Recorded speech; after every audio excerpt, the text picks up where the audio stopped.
며칠이 흘렀다. 내가 받아본 답장에서 언니는 이미 대학생이었다. 언니가 말하길 대학교는 정말 천국이라고 한다. 수업에 빠져도 아무도 뭐라고 하지 않는다고 말이다. 그리고 더 기가 막힌 건 나의 편지를 받고 언니는 이미 대한대학교에 갔었다는 것이다. 우리 아빠 송현철을 찾기 위해서.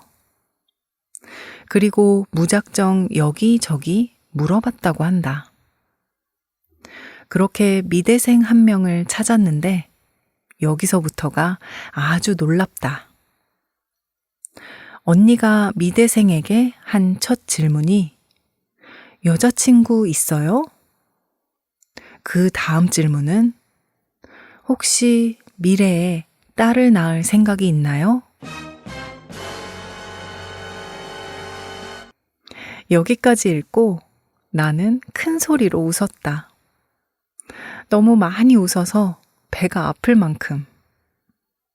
어떻게 처음 본 사람에게 이런 질문을 할 수가 있지? 언니 참 대단한 사람이다. 언니가 이렇게 우리 아빠를 찾는 동안 사실 나에게도 많은 일이 있었다. 빨리 언니에게 나한테 벌어진 일을 알려주고 싶어서 서둘러 답장을 썼다. 어느 날 아빠가 그 여자랑 신혼여행지를 고르고 있었어. 그 모습을 보니까 너무 열이 받는 거야. 근데 아빠도 내 눈치가 보였는지 나한테 같이 가자고 하더라고. 사실 난 같이 갈 생각이 전혀 없었어. 그런데 아빠 몰래 그 여자가 나한테 묻는 거야. 진짜 같이 갈 거냐고. 내가 뭐라고 했는 줄 알아? 갈 거라고 대답했어. 갑자기 괴롭히고 싶어졌거든. 그때부터 그 여자와 나의 말다툼이 시작됐지. 그런데 한참 티격태격 하다가 갑자기 그 여자가 이상한 말을 하는 거야. 내가 결국 자기를 좋아하게 되어 있다나? 와우. 이게 말이 되는 소리야? 진짜 말도 안 되는 소리지. 근데 벌써 이렇게 말한 게 두 번째라는 거야. 진짜 참을 수가 없었어. 하지만 그 순간 나는 이걸 이용해야겠다는 생각이 들었어. 그래서 내가 그 여자에게 딜을 걸었지. 내가 원하는 정보, 아빠에 대한 정보를 나한테 찾아주면 신혼여행 따라가지 않겠다고 말이야.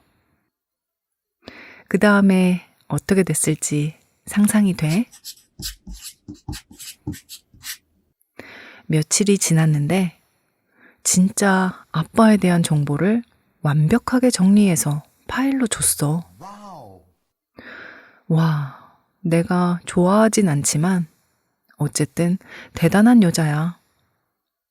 뭐 이렇게 주고받는 관계가 나쁘진 않은 것 같아. 그런데 생각보다 그 파일에 꽤 쓸만한 정보가 있더라고. 잘 들어봐, 언니.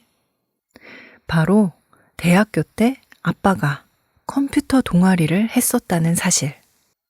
그리고 그 동아리 이름은 도스와 윈도우. 이거면 언니가 아빠를 찾는데 꽤 도움이 될 것 같다는 생각이 들었어. 하지만 개인적으로 가장 놀라운 정보는 우리 엄마가 아빠를 졸졸 따라다녔다는 사실이야. 사실 난 믿을 수가 없어. 우리 아빠가 도대체 어디가 좋았던 걸까? 엄마가 없으니 확인을 할 수가 없네. 어쨌든 이번에 내가 알게 된 건 여기까지야. 언니, 나 잘하고 있는 거 맞지? 편지 기다릴게. 은유가.